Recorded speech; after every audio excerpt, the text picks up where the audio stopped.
shift their mindset from the how to the why. Be more curious. You have to act like a child. You know that a child at a specific age, they start asking why, and based on the answer of the others, they build their character, they build their knowledge. This is one of the key of the transition. Today, I'm delighted to welcome Mirna Itani, a senior product owner with over 14 years of experience at BeSyncro. Mirna has built an impressive career as a crucial bridge between technology and business, transforming complex operational challenges into streamlined digital solutions. Mirna has played a pivotal role in developing a digital enabler product that streamlines day to day and writing processes in the insurance industry, as well as a customer intelligence platform built on Microsoft Dynamics 365 that gives agents a comprehensive view. How do you feel about mistakes? Because when you're learning on the job, you might make mistakes. How do you feel about that? It's very common to do mistakes. If you do not do mistakes, you are not learning. You are in your comfort zone. And you have to overcome your comfort zone by challenging yourself. Take more complex things, take things that you don't know, you're not familiar with, try to implement, try to research, learn, and only the mistake will shape your career path. Welcome to Creative Genius Within podcast, where we talk to innovative leaders and product managers from all over the world to bring fantastic perspectives. You've been a software engineer for 13 years and you then transitioned into a product owner role. Talk to us a little bit about that. What was the defining moment that you realized it's not about just writing code, but it's also about solving business problems? Once I was a developer, I had to go to to a customer for 2 months to implement the project there. And I saw the gap between what we have developed and implemented and what the customer needs. So I met the team and said, guys, we've built something that the customer doesn't really want to. They said, oh, we lead the market in the business. So we know better. I said, yeah, we are more familiar and we know more. But that's what he really wants. So let's focus on this. And I start balancing between what the customer wants and what we implement. And here I found my passion about bridging tech people with non-tech people. It's about the mindset of shifting from how to why things are being done that way. I come from a very strong technology background. I worked for about 20 years in financial services, Wall Street, as a technologist, and then transition on to becoming a product manager, product owner. It was very difficult for me to go from the how to the what. And that's something that I would like to drill in a little bit more. How did you make that switch? Honestly, it was the curiosity that helped me do this switch, because focusing again on how to do, on why the things that needs to be implemented in this way, pushed me to focus more on the business side rather than on the technical side. On the technical side, things will be done, but on the business side, it's about building things that will make life easier and will provide you with a return on investment, whether in time or money. And this is the shift and the mindset that I started building. So you transition to this new role. Don't you always feel like telling tech team now how to do it because you've done it before?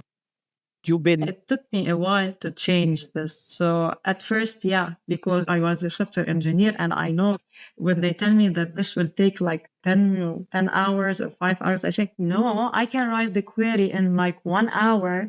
I can help you guys. I can write it. But then I reviewed myself and accepted that. Imagine that I'm in a basketball game and I'm not anymore a player. I'm a coach. And I have to trust the team that they are going to follow the plan that we have been trained up for like years, and they are going to implement it perfectly. And I'm going just to help guide them during the game.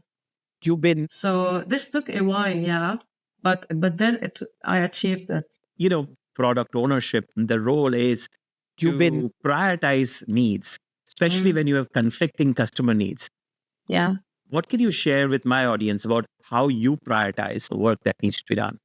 Look, at first I followed frameworks like Moscow and Rice. You know them. Yeah. Yes. But then after experience, the best framework that works is the customer satisfaction.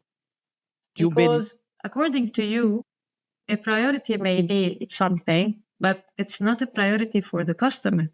So you need to find this balance between what is a priority for the product and the roadmap and what the customer is looking for to use first. So it's about the customer satisfaction, and it's then selecting a framework that will help you in the rest of the journey. A lot of my students ask me about having the business knowledge. So, for example, you were in the insurance business. Yeah. How much does domain expertise or business knowledge help become a good product owner?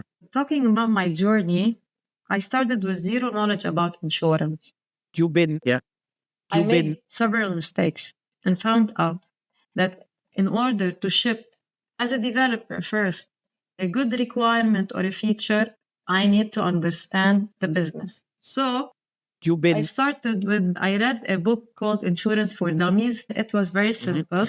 And lucky me, I was surrounded by expertise with 20 years of experience in this domain. So I asked a lot before building something. I really asked like millions of questions just to understand and put things into action.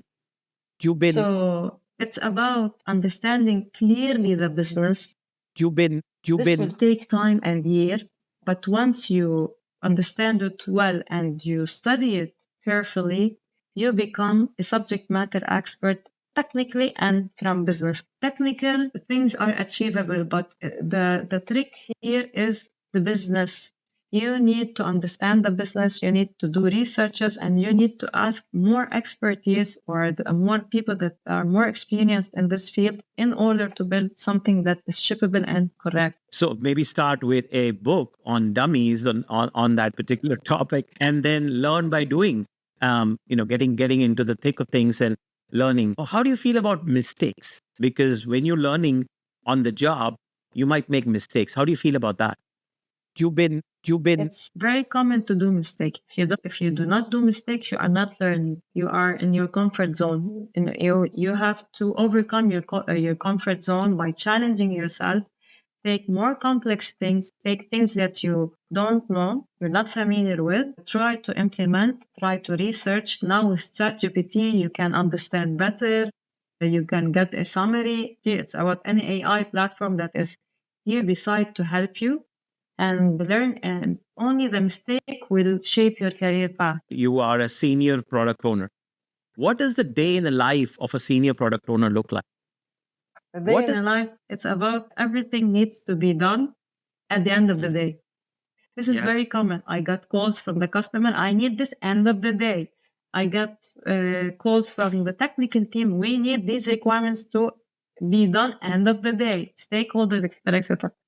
So in a happy scenario of a happy day, I start the daily meeting with the team. It's not mandatory to attend the daily meetings, but sure.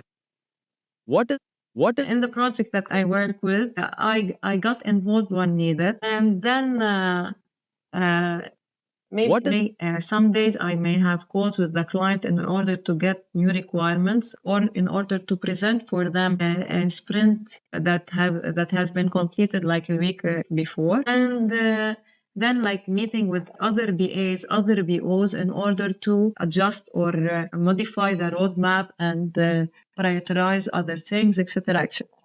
So it's mainly meeting tech people, meeting business people, customers, meeting stakeholders, and building requirements and roadmap and backlog. When you are in a senior product owner role, are you looking at your products from a scale perspective?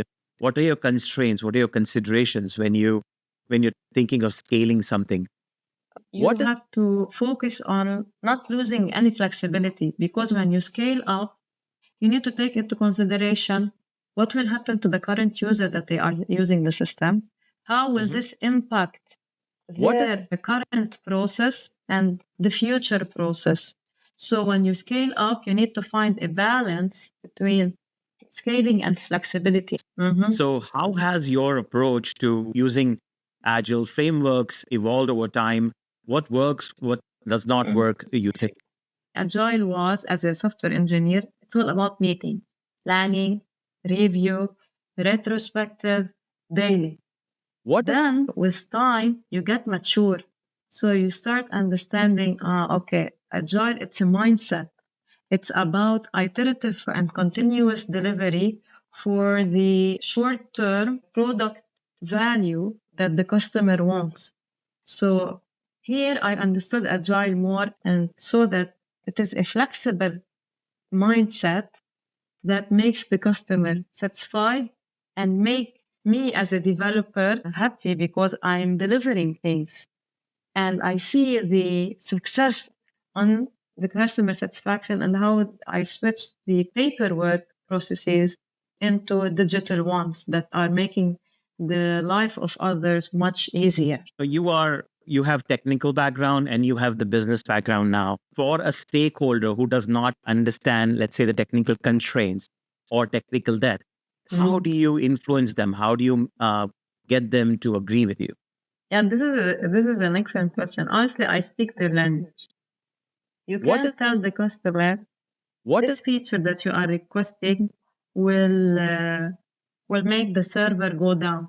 What you tell them is this feature will have impact on the current process. He will tell you what does this mean. You will tell them currently your end user, the customer, while buying or purchasing your item, it takes him 5 steps and 2 minutes to finish.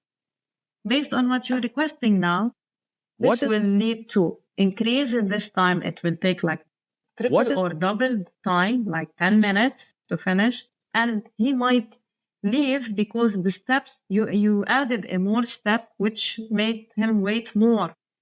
So when you tell them, when you describe the situation in that way, only say, okay, I don't need it anymore. I see that you are done technology work, you've done business analysis work, and you've then gone into doing product ownership. So how have these skills or certain skills while being a technologist or business analyst helped you with now being a product owner?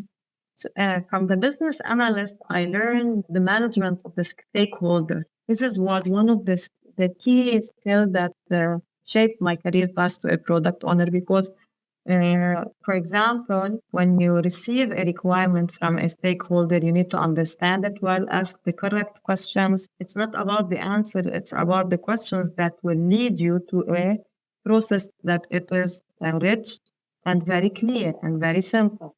And from the software engineer, all in all, I learned that how to implement things realistically. For example, when a client tells you that in one button, I want the customer to do 1, 2, 3, 4, 5, 6. Yeah. Okay. You have to be more realistic and you say that this is not doable, not shippable.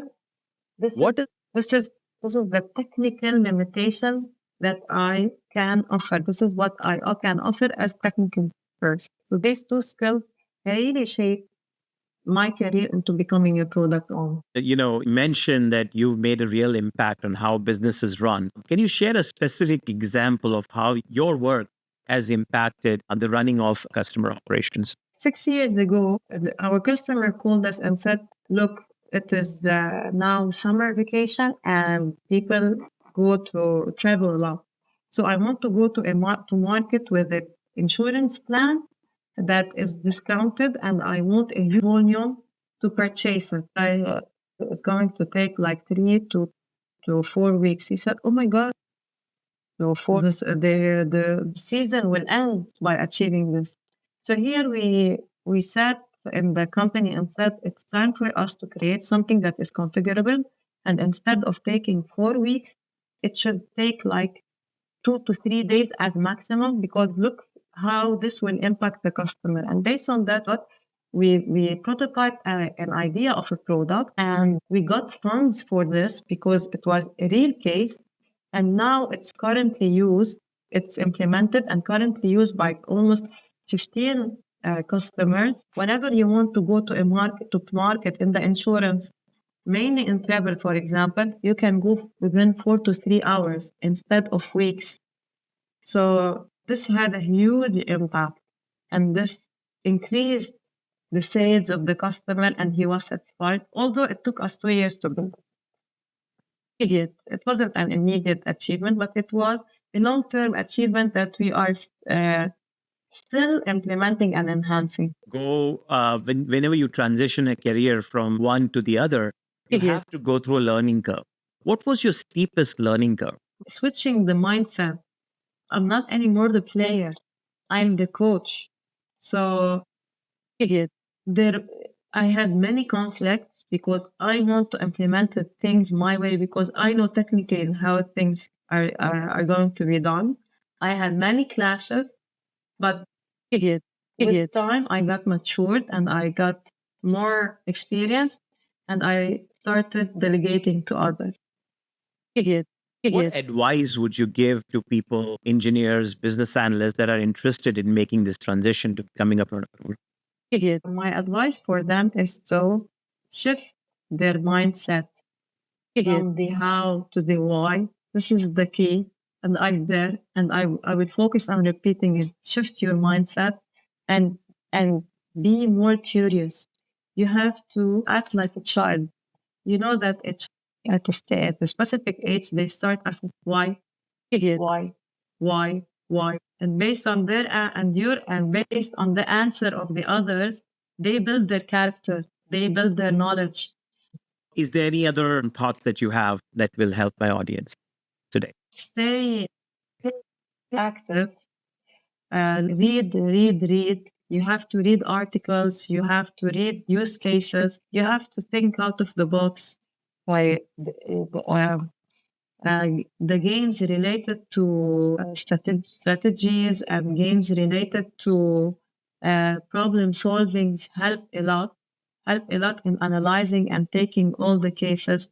Put yourself in the shoe of a customer. Whenever you receive a feature, challenge yourself to act like a customer and how they are going to use the solution in order to cover the most of the feature and the use cases that might come up. Fantastic. Mirna, thank you so much. I know you joined us from Lebanon, so far away from us, and you gave us this opportunity to have a conversation with you. So I really appreciate your time. I really appreciate your time too, and happy to help and advise, and happy to reach out for people in order to better understand the role of product owner. Ever felt like your product backlog was overflowing? Stakeholders were pulling you in different directions, and the development team was skeptical about this thing called Scrum and Agile. Here's the thing: market conditions changing all the time, technology is changing all the time, and customer needs are changing all the time. Companies don't just need product owners and Scrum masters who create specs or run meetings. They need visionaries who understand customer value, focus on outcomes instead of outputs, and can guide teams to deliver it rapidly and consistently. The question is, how do you become that product owner or Scrum Master? This is where I like to introduce you to Concepts and Beyond's Scrum Alliance certification courses. It really transforms the approach to product management and Agile. Concepts and Beyond delivers Scrum Alliance certification courses that grow the Scrum Master and product owner. These courses are about mastering the mindset that deliver product innovation and team performance. What makes these courses different? Instead of theoretical lectures, we use brain science principles to make learning stick. Our trainers focus on practical skills you can apply in your next sprint. Imagine coming back to work with the confidence to prioritize your backlogs effectively, the skills to collaborate with developers meaningfully, and the know-how to deliver products that customers actually love. The product owner journey starts with the CSPO, which is a 101 level course that has no prerequisite. If you have work experience, I would suggest taking the ACSPO course to become a practitioner. If you like to advance beyond that, take the CSPPO course that focuses on you becoming a master practitioner. The Scrum Master journey starts with the CSM, which is again a 101 level course that has no prerequisites. If you have work experience, I would highly recommend you take the ACSM to become a practitioner. And if you like to advance beyond that, take the Certified Scrum Professional Scrum Master, CSPSM, that focuses you on becoming a master practitioner. And if you're a leader leading your team and your organizations, then consider taking the Certified Agile Leadership Workshop. This class prepares you to manage the dramatic change we have been experiencing and lead yourself, your team, and your organization effectively. Here's what you get: interactive sessions using innovation games that unlock product creativity, real world scenarios that mirror your daily product challenges, practical tools for backlog management and stakeholder communication, and a supportive community of product professionals and Scrum professionals. Our trainers become your guides on your side in your Agile journey. The best part, our in person and virtual courses fit into your busy schedule with cohort style learning that gives you time to practice between sessions. Visit conceptsandbeyond.com or scan this QR code and discover how your certification courses can transform your approach to product management and Agile